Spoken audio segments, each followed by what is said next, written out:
it's time for Toker Talk Radio, the voice of the marijuana nation. What are you people? On dope? Where you can toke. I inhale frequently. Or you can talk. I experimented with marijuana and didn't inhale. Or you can toke and talk. 10 federal criminal penalties for possession of up to 1 ounce of marijuana. While we talk about toke on Toker Talk Radio. So, by the way, when it comes to pot, if you're 40 years old, you live in a log cabin in Oregon, you got 12 giant pot plants in your backyard, have a ball. Live from beautiful Portland, Oregon at Rolla J Studios. Hey, this is great. Just not cannabis. Plus your calls live at 971-533-7111. They're walking on their pants with their cap on backwards, listening to Enema Man and Snoopy Poop Dog. What's to keep somebody from getting all potted up on weed and then getting behind the wheel? Gang weight theory doesn't work. It's a reality. Holland, is it real? Don't tease me. We're locking up people that take a couple of puffs of marijuana, and the next thing you know, they got 10 years. And now, here's your host, the guru of ganja graphics, the sultan of sativa statistics, and the worst nightmare of a reefer-mad prohibitionist. A polite, perspicacious, productive pothead with a propensity for PowerPoint. Radical, Russ Belville. All right. Welcome back, everybody. Time for Toker Talk Radio. And don't listen to Dan Michaels. He doesn't know the new phone number. The new phone number here is 650-LEGAL-MJ. That's 650-534-2565. And that phone line is open right now. Topics are open right now. You can ask me questions on cannabis, science, culture, history, health, the different propositions, the ballot initiatives, politics, stoners against legalization, medical marijuana, industrial hemp, whatever you want to know. Just give us a call, 650-LEGAL-MJ. And that's open 24 hours a day. You can leave voice messages there as well if you're interested. We take messages all the time, and from time to time we will play them back here on the show. So give us a call, and we will put you on the air. Now, coming up in this hour, we're going to, in the next segment, talk about Clinton. Not Hillary, not Bill. We're going to talk about Chelsea Clinton, the daughter of the former president and Secretary of State, who, unlike most young women her age, doesn't seem to have much marijuana experience, doesn't seem to know very much about it. Unlike Malia Obama, who seems to be puffing tough, Chelsea seems to be suffering a little bit of reefer madness. So in the next segment, we will discuss that a little bit. Coming up after the safety briefing, we're going to take a deeper look here at the state of Oregon, where an October 1st deadline is looming that could throw a monkey wrench into our fledgling marijuana system here. And a lot of people are very concerned. So we'll give you the latest updates on that from the Oregonian and other sources. And as far as the election goes, oh my goodness, I had so much fun watching the debate last night. It was just enjoyable as hell. And a lot of people are remarking about Donald Trump and his case of the sniffles. There's a hashtag out even, hashtag Trump sniffles. He was sniffing numerous times throughout the debate, and it led Governor Howard Dean to tweet that Trump was sniffling a lot. Is he a coke user? Is he on cocaine? Now, other people made this quip too, and it was, Stephen Colbert on his live show right after the debate made the cocaine joke, and people on Twitter were saying it, right? But Governor Dean, you're supposed to have some, gravitas. You're supposed to be a serious spokesman, a serious statesman, and that's an inappropriate sort of dig, okay? Remember when in 2008, the Hillary Clinton campaign was trying to make hay out of Barack Obama's past cocaine and marijuana use, and we called her out over that, and she was forced to apologize? Well, the same goes for Donald Trump, and God, I hate being in the position of having to defend Donald Trump. But whether or not he is a cocaine user is the least disqualifying aspect of the man I could possibly think of. In fact, If he is a cocaine user, and I'm not saying that he is, but if he's a cocaine user, I hate him 0.003% less. Because at least I know we got something we could talk about. And with cocaine, talk and talk and talk and talk about. I don't think he's on cocaine. He's not that cool. But folks, a person's drug use is their private personal business. It has no bearing on what kind of person they are, their ethics, their integrity, their character. I'd take Tony Montana as president of the United States over Donald Trump. We're back with some Chelsea Clinton education when we return.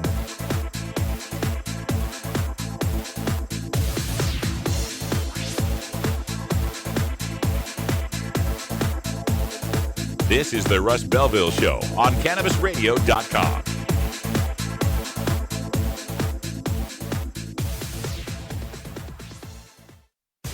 Every strain, every sale, every medical study.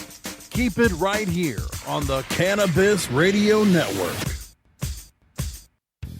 The cannabis industry is growing, business is booming, and as new opportunities arise in newly legalized states, each market is getting more competitive. Today, it takes more than just being a good grower. Do you have the resources to market and handle this ever-changing business landscape? Let Canna Management Corporation help you grow your canna business with our vast resources and experience to make your business a fully functional service company. Financial management, HR, sales, marketing, efficiency, and more. CMC has the experience and the expertise to improve your business and help you better meet the demands of your clients and customers. Call Canna Management Corporation and let our team get you ready to grow. 415-269-8015. That's 415-269-8015. Or visit canna-management.com.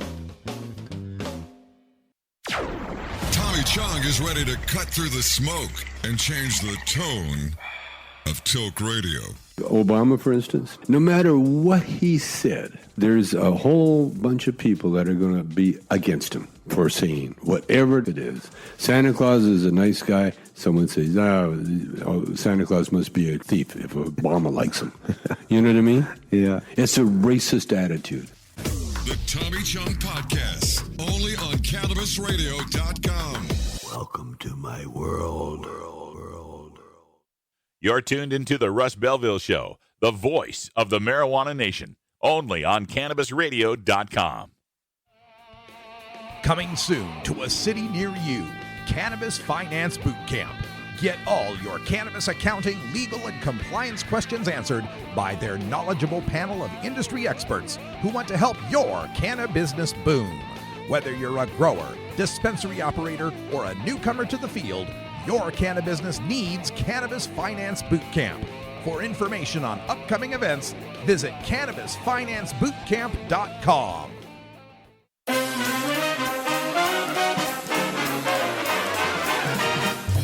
Warning, hits taken on this show are larger than they appear.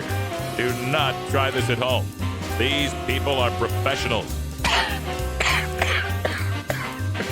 Or at least they pay me to say that. This is the Russ Belville Show on CannabisRadio.com. All right, welcome back, everybody. Beautiful day here in Portland, Oregon. As we close out the month of September, I can't believe we are almost at October already. Coming this Saturday. My goodness. And of course, today would be, 6 weeks out. 6 weeks from today, 42 days away, we'll be casting our ballots in the most important election in the history of marijuana law reform. And you can listen to all the results as they come in live on our Marijuana Election Night 2016 coverage here live on CannabisRadio.com. Hashtag will be MJ Election Night. And like I said, 6 hours from an hour before the first polls close on the East Coast. And then hour by hour, time zone by time zone, as the polls close across the nation, we will bring you all the results all the way through California and we'll stay an hour after the polls close in California to give you all the fallout from the various votes. Things are looking really good for marijuana election night. I really only see one state for sure where I think we're going to have some problems, and that is the state of Arkansas. Now, we reported on how Arkansas has 2 medical marijuana initiatives on the ballot. And I thought about this last night, and it kind of reminds me of how I learned to split pairs playing blackjack in Las Vegas. Stay with me now. It's like, what? Blackjack? Well, according to the rules of blackjack, this was back when I was in, it had to have been the 90s. So I'm much younger, and I'm just getting interested in blackjack. And I knew the basics, you got to get 21, and the dealer has to, take a card up to 17, and all, the basics of playing blackjack. But I'd never understood this whole splitting hands thing. So I took a brief look at one of those cards they have in Vegas, and it explained it. It says if you got 2 cards that are the same rank, like if you get 2 8s, let's say, you can split that pair. And that just means you take the 2 cards and split them apart, and they become 2 separate 1-card hands that each get another card. And you play them like 2 separate hands, and you have 2 separate bets and so forth. And of course, you get twice the chance to win.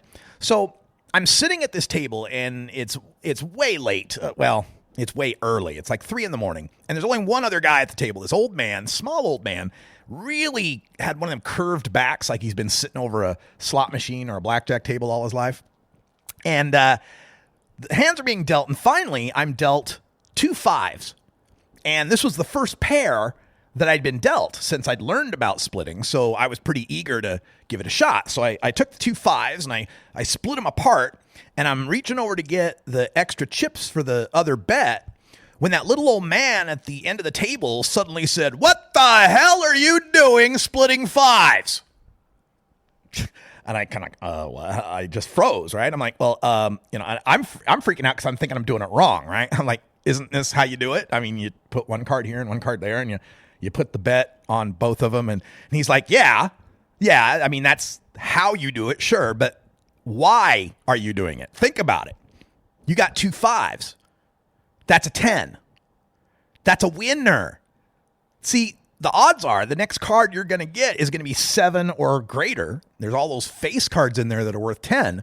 So you got a really good chance of getting a hand that's 17 to 21. That's a winning hand to stand on. But if you split those 2 5s up, you got 2 hands that are 5, and then the next card's likely to be 7 or higher.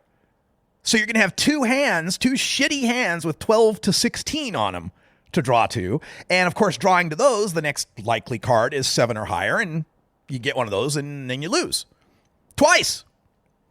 So I'm kind of embarrassed, right? I'm pulling the other 5 back, and he continues saying, look, always split 8s and aces. That way you're turning 1 losing hand, either a 16 or a 12, into 2 winning hands, 18s and 21s. Assuming you get the face card, the 10, right? But splitting 5s is just turning 1 likely winner into 2 sure losers. And that's where Arkansas comes in.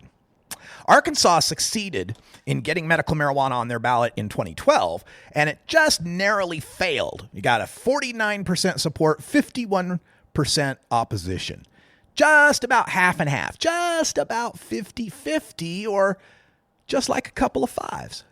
A winner, just waiting for the next face card or the next election to be dealt. But since 2012, the 2 of the leaders who were behind that narrow loss in 2012, they parted ways.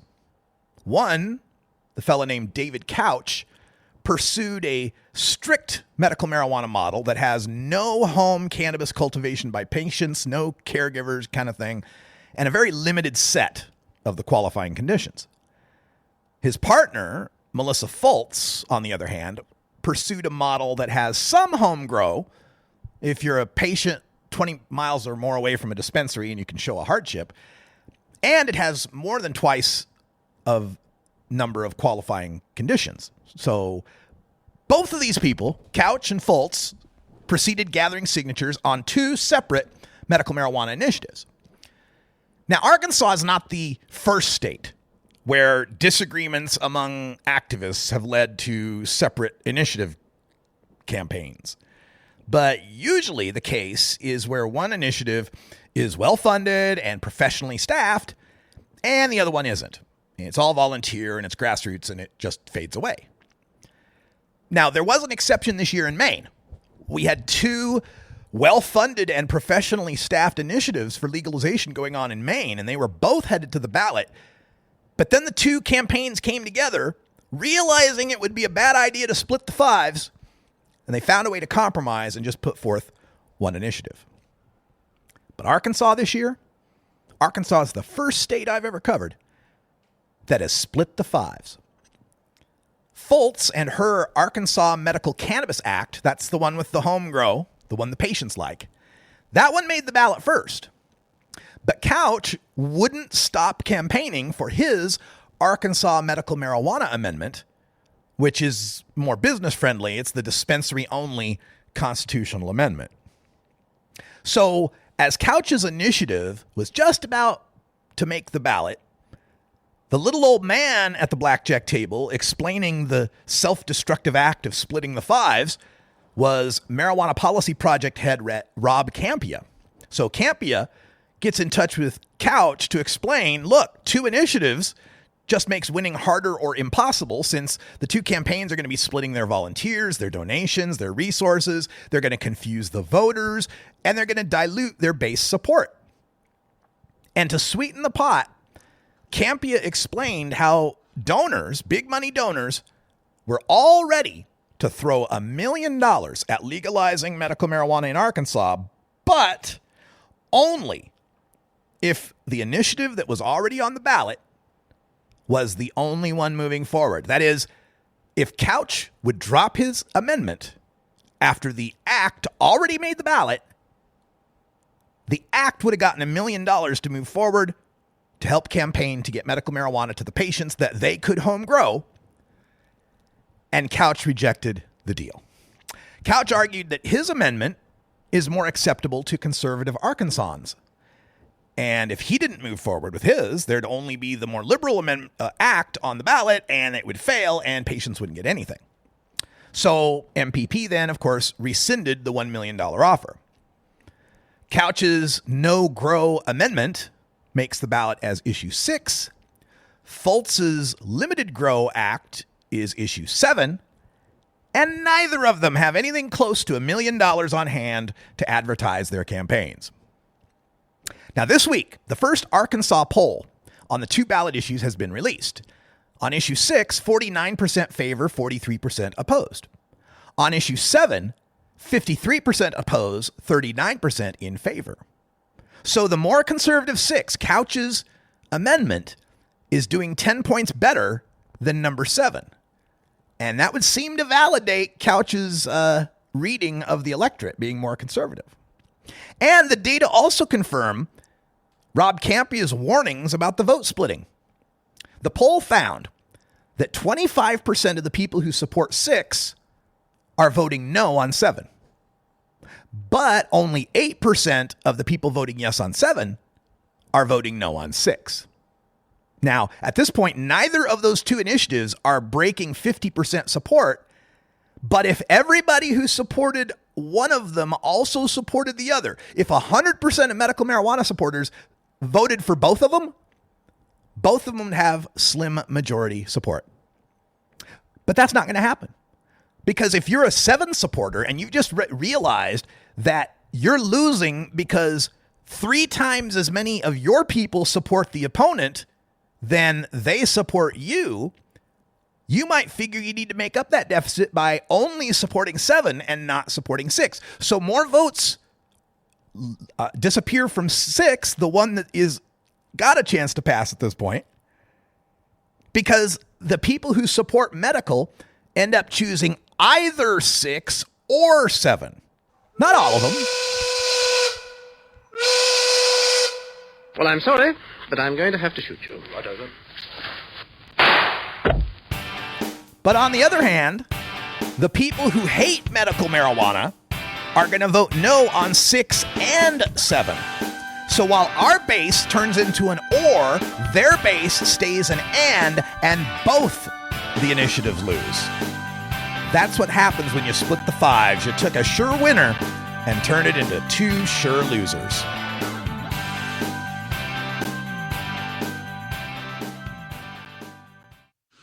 We have your smoking section right here. This is the Cannabis Radio Network. Mindful of sustainable practices and limiting their environmental footprint, Sansal hemp is always grown outdoors, as nature intended. By starting with uniform genetic profiles, Sansal ensures the plant will maintain its optimal performance and yield consistently throughout its life cycle. It is through innovative processes that Sansal is able to achieve pure whole hemp extracts and meet industry requirements and the level of quality desired by many of their customers. Healthy plants, healthy people. SansalCBD.com. Improve your lifestyle naturally. What can Arizona learn from Colorado? We can tightly regulate and tax the sale of marijuana. According to the Colorado state government, marijuana use among high school students has not increased since legalization. At the same time, Colorado is generating millions in new tax dollars for public schools. Here in Arizona, we finally have a choice. We can vote yes on Prop 205 and provide $55 million to our public schools every year. Let's vote yes on Prop 205. Marijuana is not addictive, but listening to the Russ Belville Show is. New beginner guitars and banjos are often constructed much better than ones built before your time. Why struggle? Get a new instrument or fix the old one. The trusted professionals at the Fingerboard Extension will evaluate your instrument for free. Repairs are priced for people who work for a living.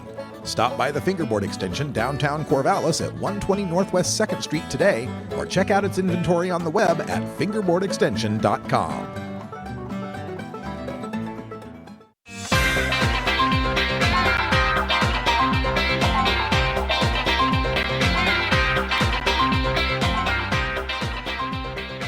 Yarr!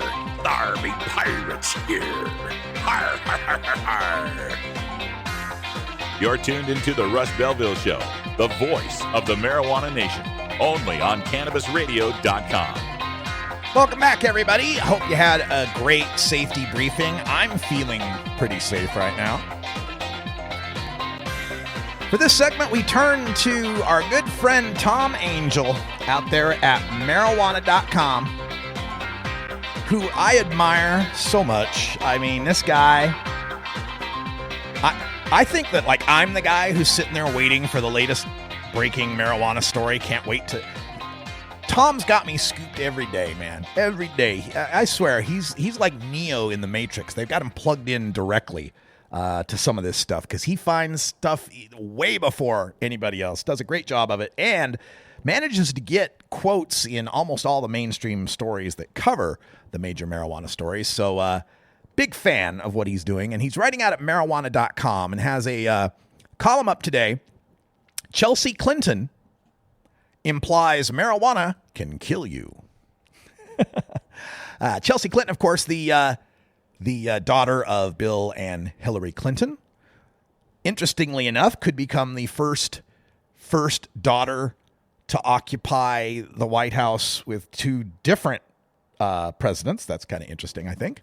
But, well, not she occupy the White House. She's got her own house and stuff now, but you get my drift. Anyway, so Chelsea Clinton was appearing at Youngstown State University in Ohio, speaking to young people, millennials, trying to drum up some support for her mom's candidacy because she is tanking with young people. People under the age of 30 can't scrape up a vote.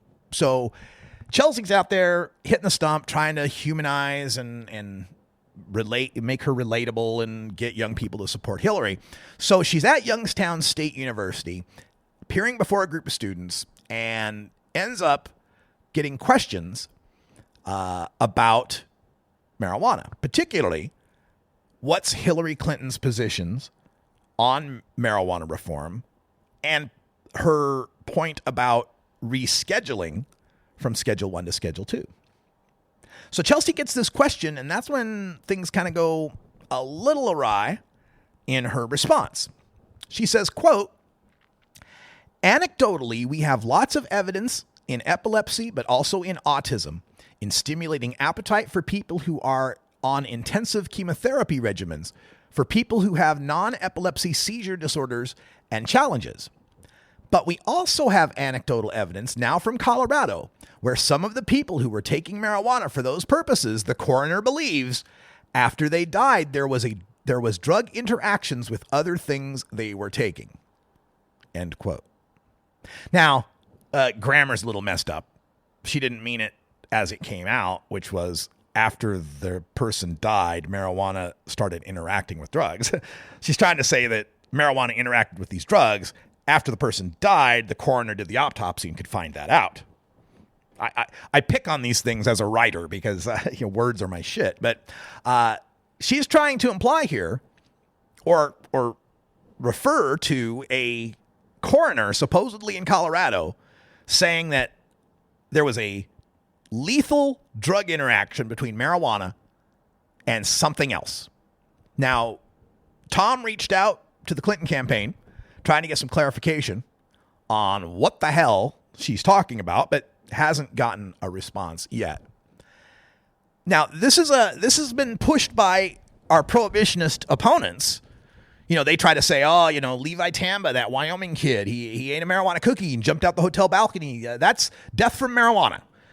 No, that's death from a sudden fall, a sudden stop at the end of a long fall is what it is. Also, what's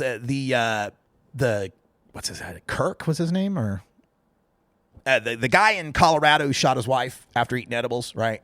And supposedly it drove him crazy and he had to kill her. Well, they're trying to push this because they want to, scare us about the legalization of marijuana. But it's a stupid scare if you think about it, because it's not like legalization invents marijuana. If there were hazardous drug interactions between cannabis and other drugs, we'd have found that by now. It would have already happened. We'd have this in the medical literature. It's not as if you legalize marijuana and then suddenly the marijuana transmogrifies into something that could mess up, say, Lipitor. I don't know. That's not the way it works, folks. We would have had those interactions already. We would have known there was a problem already. And the only drug interaction that we ever talk about on this show that has any sort of basis in fact is the interaction between marijuana and Viagra. Yeah, THC and sildenafil, if you want to use their drug names, the active ingredients there. And what they found is that cannabinoids make Viagra work more efficiently. So it's always a warning we hear from Dr. Mitch. He says, be careful on the mixing of the Viagra and the marijuana, because you could end up with priapism, which is that, painful erection that lasts for more than 4 hours. If your erection lasts more than 4 hours, seek medical attention, preferably naughty nurses. No, that's just a joke. That's the only interaction we know of, though. That's the only one. And even that, we don't have cases or even a single case to show that it was lethal, that there was a big problem. A trip to the ER and a painful crotch, but not death, right? So this remark by Chelsea Clinton doesn't have any basis in anecdote that I know of. I don't know what anecdote she's getting, because I cover most of them that the anti-pop people try to put forth. In other concerns regarding Clinton's cannabis stance, she reiterated the states' rights stance that Hillary Clinton has mentioned a couple of times, saying, quote, she supports states making whatever choices they think are right vis-a-vis medical or recreational marijuana use, end quote. Now, Hillary Clinton on the campaign trail has said that she's, quote, 100% in favor of medical uses for marijuana, end quote. And when we heard that, a lot of us kind of gave her some credit, moved her up from that letter grade C of states' rights to that letter grade B of supporting medical marijuana. But in these latest remarks from Chelsea Clinton, we might have to downgrade her back to C, because she said of the FDA approval process, quote, "It's the gold standard for the world," and continued by saying, quote, "We just need so much more data than we have so that people who might benefit have the chance to benefit. People who might be in danger are protected. So absolutely, my mom strongly supports the need for more rigorous study than subjecting it, as we do everything else that might have a medicinal purpose, to FDA approval, scrutiny, and ultimately regulation," end quote. So, yeah, that's a little problematic, because that's not a medical marijuana stand. That's Kevin Sabet's medical marijuana stand. Yes, marijuana, it's medical. So let's put it in a lab and take all its constituent parts out and put them into pills that we can barcode and mark up. We'll get the FDA to approve those, and the pharmaceutical buddies can make a huge profit.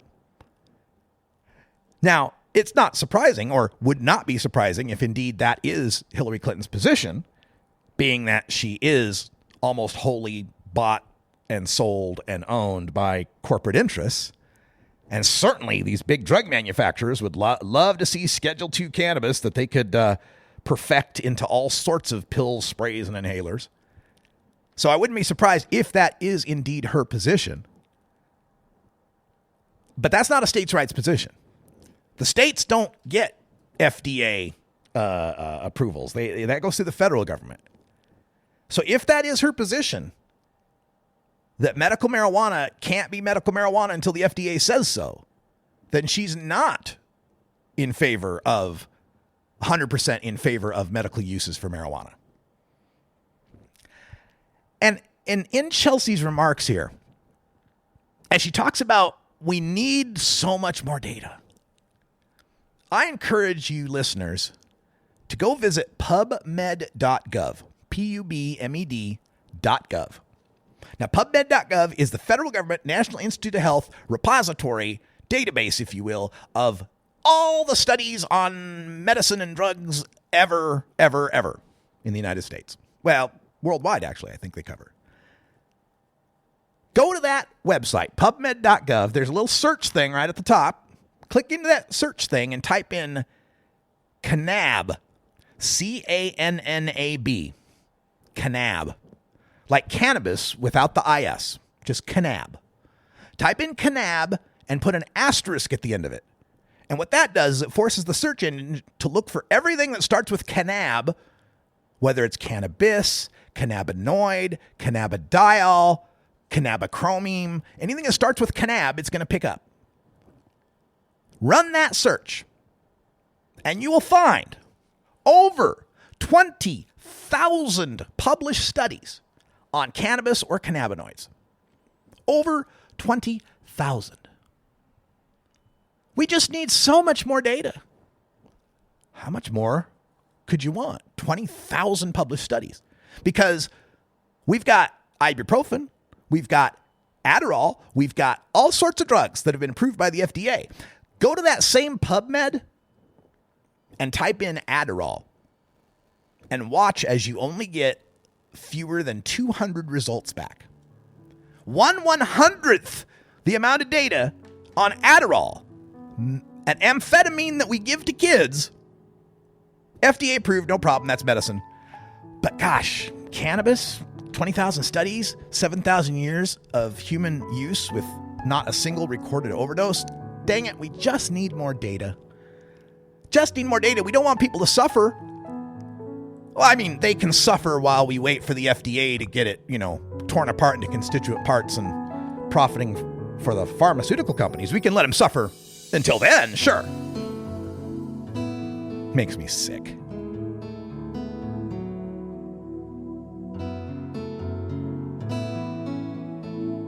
This is the Russ Belville Show on CannabisRadio.com.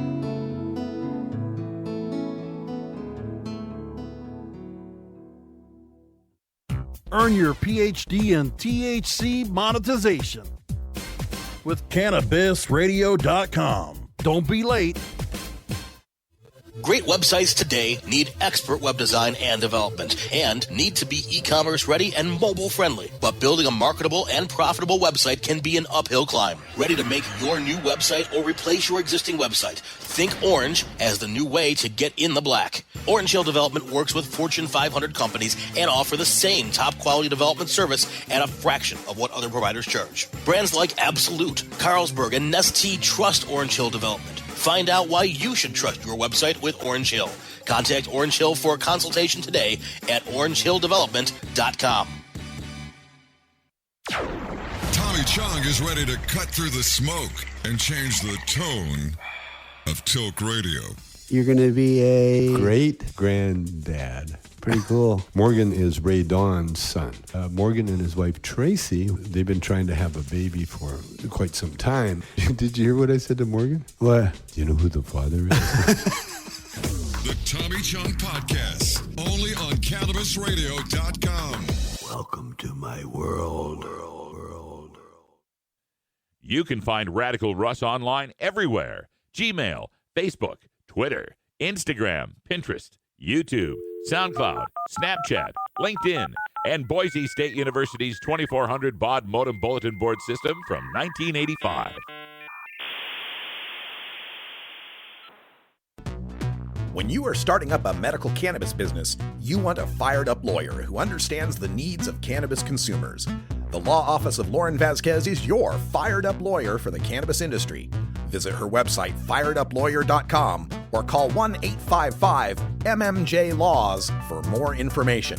That's 855-665-5297 for Lauren Vasquez, your fired-up lawyer, or email fireduplawyer@gmail.com.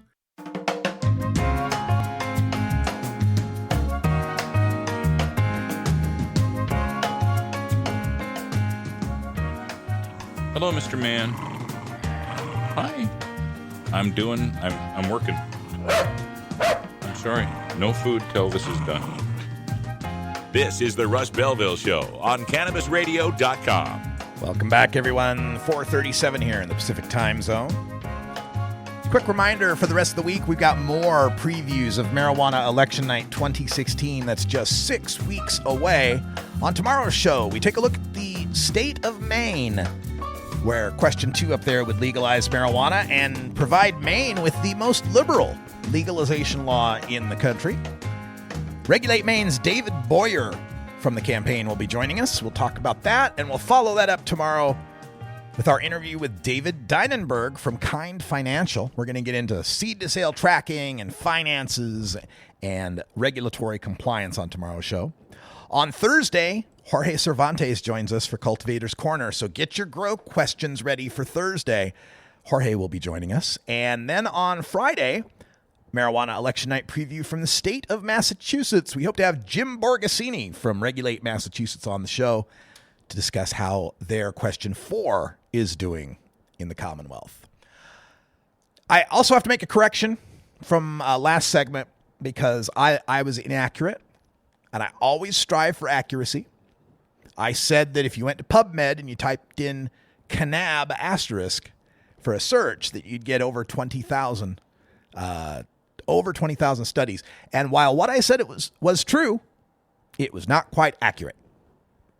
Because it's actually over 30,000 studies now. Over 30,000 studies on cannabis, cannabinoid, cannabidiol, anything that starts with C-A-N-N-A-B. Here's just a few. Published just this past week. Published just this past week. Cognitive motor deficits in cannabis users. Cannabinoid receptor 1 mediates homing of bone marrow-derived mesenchymal stem cells triggered by chronic liver injury. Cannabis for cognitive enhancement as a new coping strategy results from a survey of students at 4 universities in Germany.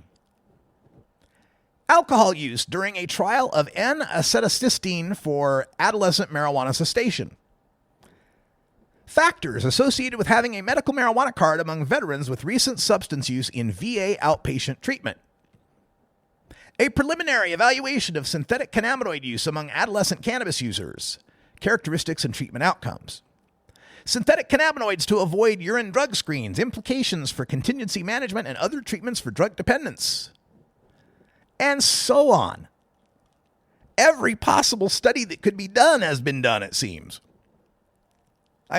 Talking about the most niche, fringe, tiny uses of cannabis, like this,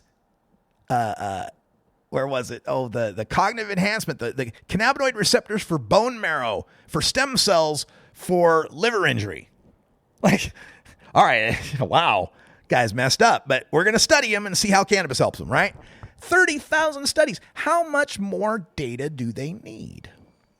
Well, folks, they don't need any more data. They're stalling. They're stonewalling.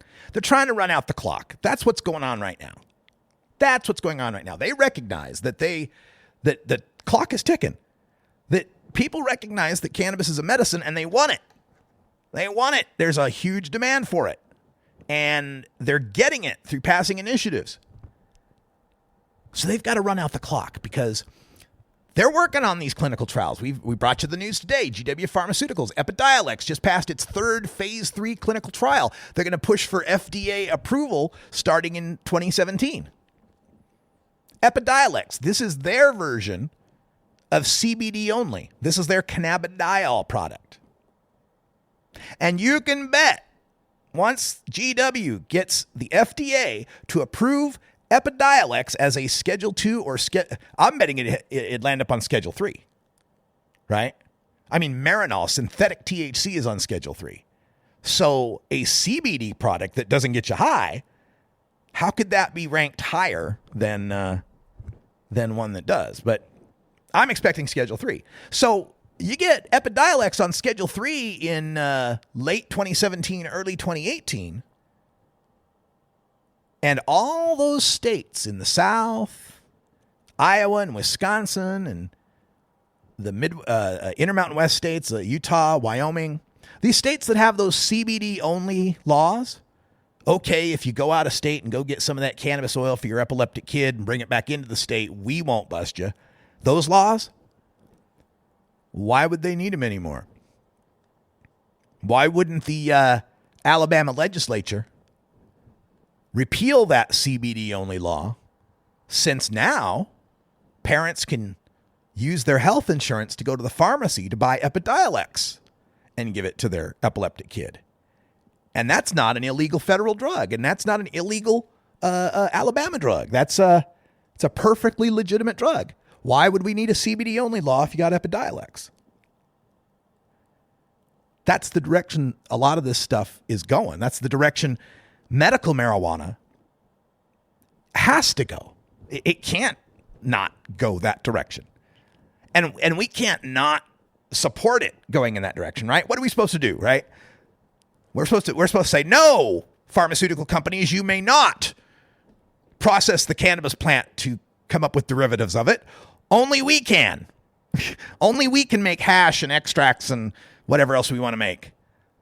But your big pharmaceutical company can't take cannabis plants and derive the constituents and make pills and sprays and inhalers out of them. Because number one, I mean, those preparations might be more beneficial in some cases. There's a thread of that cynicism and distrust and paranoia that runs through the cannabis community, where it frames all pharmaceuticals and artificial things and synthetic things as evil per se, right? It's not natural. It's not natural. Let's go with natural stuff. And I agree to an extent, right? You know, we should have cannabis being the medicine of first resort, not the medicine of last resort. Absolutely. I'm with you there. But that doesn't mean other medications made through pharmaceutical science aren't beneficial. Doesn't mean that they're naturally and irrevocably bad. There are people for whom the chronic pain they have cannot be alleviated solely through cannabis. They have to have opioids, and powerful ones. So other drugs are not necessarily bad, and that means that other cannabinoid drugs aren't necessarily bad. I'm all for GW making their sprays and their pills and their inhalers and their tinctures and whatever else they come up with. Enemas, I don't know, suppositories. Go for it. Just so long as I can still smoke the herb. That's all. Right? If we got home grow, if we can have the herb, then they can do whatever the hell else they want with it. Marlboro can mass manufacture swaggy cigarettes if they want, swaggy joints. GW can make Epidiolex and Sativex and whatever hell else they want. I'm not using them. I'm not buying them. But I don't want to deny someone who might want to use them, might want to buy them, might get some benefit out of them. So long as I still have my needs taken care of, so long as I'm still getting the herbal medication that I want. That's why we may be approaching a crossroads here that we have to decide, and we have to draw a line in the sand as to what is our deal breaker for the support of legalization. And this is a line that, you know, I think naturally has to move a little bit, right? Because before any state had legalized, there's a desperate need to get a score on the scoreboard, right? To get the goose egg off the scoreboard, right? To break the shutout. So Washington I-502, for example, the shittiest legalization we've yet passed, no home grow and a per se DUID, is still better than the prospect of no legalization and striking out and delaying, once again, that first establishment of a beachhead in legalization. But now, would we support I-502?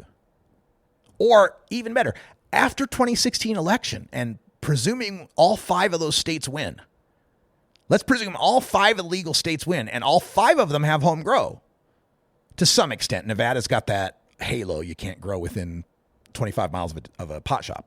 But they all have home grow to some extent, right? So in the wake of every state in the past 3 elections passing legalization with home grow, with the exception of Washington, in that context, we may be at a spot where we can say no home grow, no legalization. We might be at that spot. We might be at the spot where we can say no home, you know, if it's an I-502 again, that it is not acceptable, that we cannot support it anymore without home grow. I don't know that we're there yet. And I don't know that after 2016 we'll be there yet, but it's something to think about. What we expect from our legalization may become a more expansive list as we gain more and more victories. Because what we don't want to see happen is the opposite trajectory, like what we saw with what we've seen with medical marijuana, where we start with states that are very open and liberal and let you home grow a whole lot of plants, and there's dispensaries and yippee, it's all great. And as that evolved, election after election, year after year, it became more and more restrictive condition lists, fewer home grow plants, no home grow plants, smaller personal possession. No plant at all. You've got to get an oil or a tincture. You can't smoke anything, right? It's gotten more and more restrictive. It's marched into a box canyon as 20 years have passed. We don't want that same trajectory for legalization. Now, to be fair, the medical trajectory, a lot of that's based on the fact the first states are initiative states. So you can go for more. The latter states are legislative states. You have to compromise. No doubt about that. But do we want to see that same sort of legislative compromise when Texas starts getting around to legalizing, or Missouri or Wisconsin? Or should we set the precedent that we started with Washington and Colorado, a bad and a limited legalization system, followed it up with Oregon and Alaska that opened it up a little bit more, followed that up with California, Massachusetts, Maine, Arizona, and Nevada that vastly opened up legalization more. Let's set that precedent where every election, the legalization gets better. So that when it does get to the legislative states that do have to make more compromises, we don't have to compromise so far back. We don't have to lose so many steps or lose so much progress, and we can still keep pushing that legalization to become more and more liberalized. I also think that we may benefit in legalization not heading down that more restrictive path because there's no reason for it to. With medical, as it continued to evolve, there was a pressure to make sure that the potheads weren't crossing the line into the patients. We got to keep the patients and the potheads separate. And that pressure, I believe, was a large part of the reason why these laws got more restrictive, because too many potheads were getting over the line in California and Washington. And so the next successive state said, we're not going to be like California, and ratcheted down the restrictions. Legalization won't suffer from that problem because we're not trying to artificially divide who the cannabis consumers are that are legal.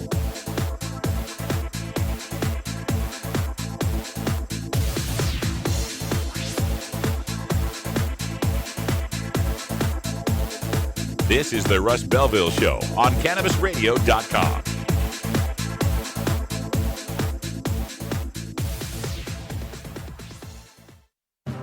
Forwarding the cause of legalization and research of the growing cannabis industry, one podcast at a time. The Cannabis Radio Network.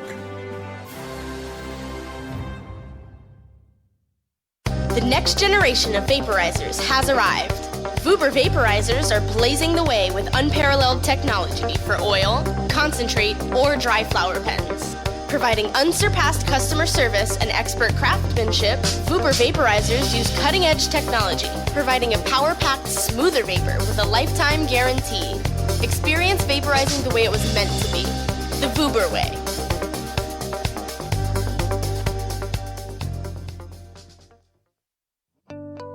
Raising money for our schools isn't the only reason to regulate and tax marijuana, but it's a good reason. Being a mother of a special needs child, I know that there's financial deficiencies in our school. Schools need every dollar they can get. Regulating and taxing marijuana would generate tens of millions of dollars for Arizona schools. I'm a mom, I'm a grandmother, and I'm a public school teacher. And I'm voting yes on Prop 205. It's time to regulate and tax marijuana like alcohol in Arizona. Warning. Hits taken on this show are larger than they appear. Do not try this at home. These people are professionals, or at least they pay me to say that. A public service message from CannabisRadio.com and the Russ Belville Show. Hey everybody, it's Radical Russ here from 420 Radio, inviting you to be like me and get your ink done at Lucky Horseshoe Tattoo, Fort Worth's most female-friendly, clean, sterile, awesome tattoo shop. Thomas and his crew are true artists who can design you a custom piece or use a design you bring in. Lucky Horseshoe Tattoo also offers all styles of tattooing as well as piercings and all-around fun. In the DFW area, stop by Lucky Horseshoe Tattoo and tell them Radical Russ sent you. Trust me, it'll feel awesome.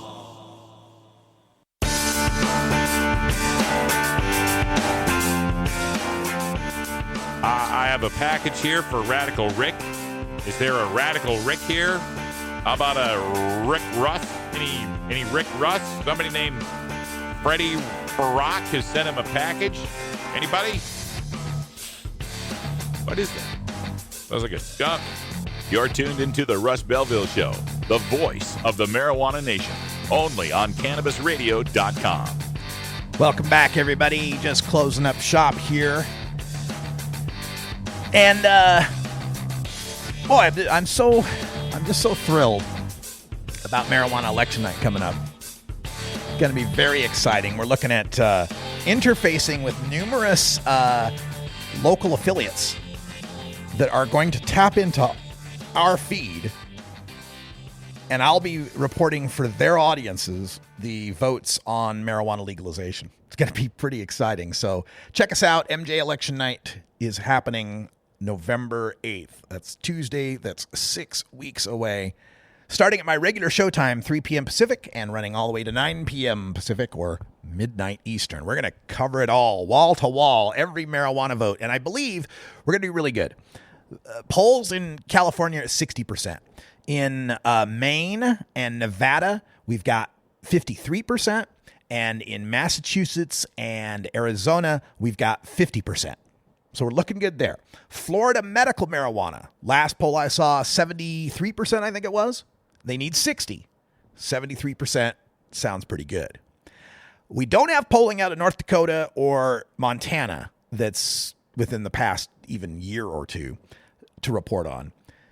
But we do have that terrible poll out of Arkansas. And I was talking about this earlier in the splitting the fives rant, where 25% of the 6 supporters are voting no on 7, but only 8% of the 7 supporters are voting no on 6.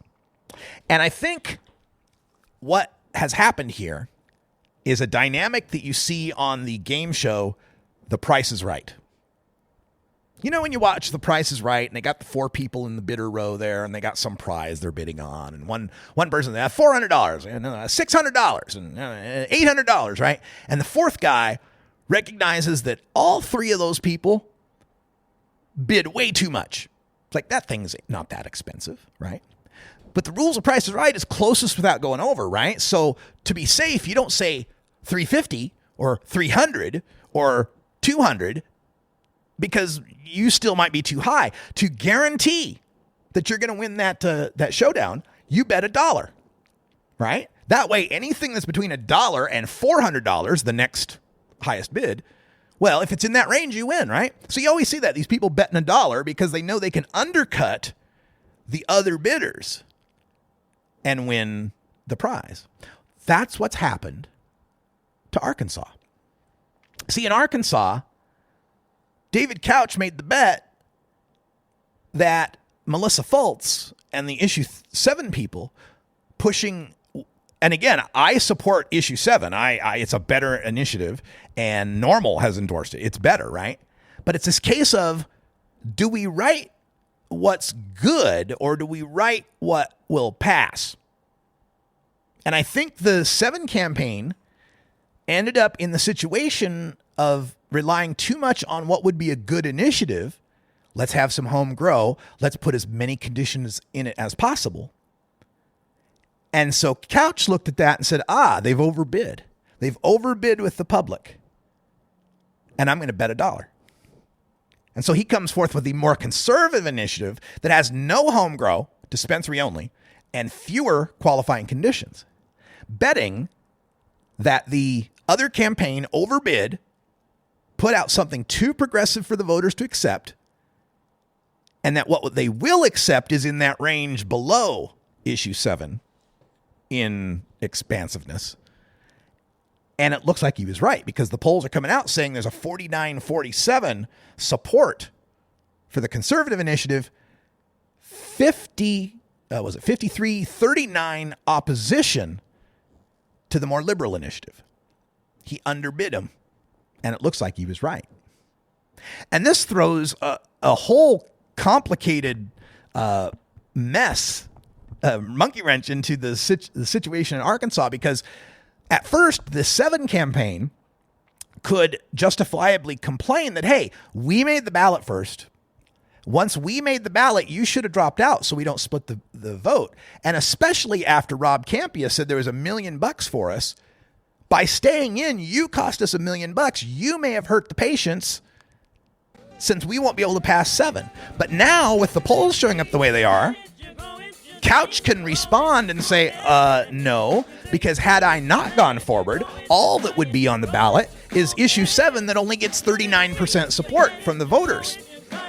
Had I not continued, had I not fought MPP and rejected the $1 million bribe, then the initiative that I've got that's on the ballot that's actually getting plurality support that Arkansas might actually pass wouldn't have been on the ballot. So who would have been hurting patients then? Both of these sides can make an argument that they've done what's right for the patients, and both of them could be right. That's all the time we got for today, folks. Thanks for joining us. I'm Radical Russ. Until next time, take care of each other, Tokers.